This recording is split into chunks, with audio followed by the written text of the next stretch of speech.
હર હર મહાદેવ. તો જો આજે છે કથાનો 5મો દિવસ અને પાછળ જુઓ તમે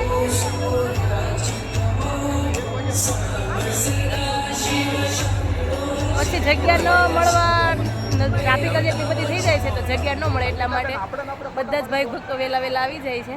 અને અહીંયા રંગોળી પણ મસ્ત તૈયાર થઈ ગઈ છે. તો આજે શિવલિંગ દોર્યું છે તો ચાલો હું તમને બતાવી દઉં. અને જે વ્યક્તિ હજી સુધી કથાનો લાવો લેવા ન આવ્યો તો એક દિવસ અવશ્ય ને અવશ્ય પધારજો કથામાં. બધાને મારા હર હર મહાદેવ, ઓમ નમઃ શિવાય. અને ચાલો તમને આજની રંગોળી બતાવું.